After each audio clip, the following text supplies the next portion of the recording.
Le moringa est un arbre exotique naturalisé et cultivé dans de nombreux pays tropicaux. C'est une des plantes les plus utiles et polyvalentes qui existent sur Terre. Le moringa possède un énorme potentiel.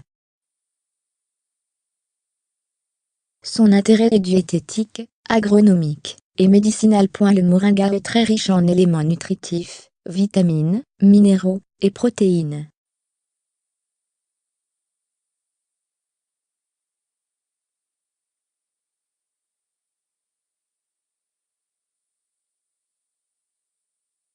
Sept fois plus de vitamine C que les oranges, 4 fois plus de calcium que le lait, 4 fois plus de vitamine A que la carotte. 3 fois plus de potassium que les bananes, 3 fois plus de fer que dans les épinards. Et autant de protéines que les œufs de poule. Le moringa contient aussi de nombreuses substances antioxydantes. Tout est comestible chez le moringa: les fleurs, les jeunes gousses, les rameaux, les feuilles, les graines et les racines.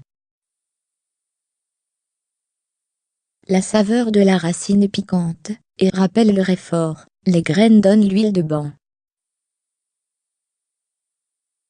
Le moringa peut atteindre une hauteur de 3 mètres dès la première année.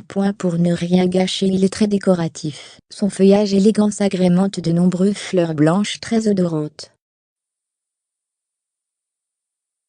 Le fruit est une gousse persistante assez longtemps en forme de baguette de tambour.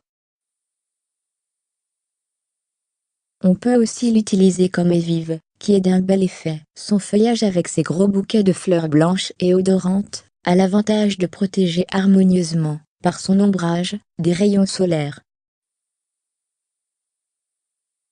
Cet arbre est une panacée de la nature, et il ne faut hésiter à en essayer la culture. Utilisations alimentaires. Dans la cuisine traditionnelle du Sahel, les feuilles séchées et broyées de certaines espèces sont utilisées en sauce pour relever les mets.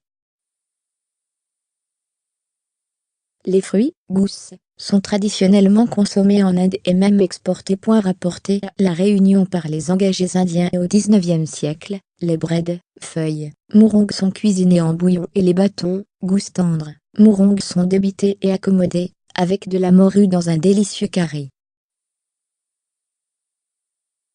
Au Cambodge, les jeunes feuilles et les fruits sont utilisés dans différentes soupes.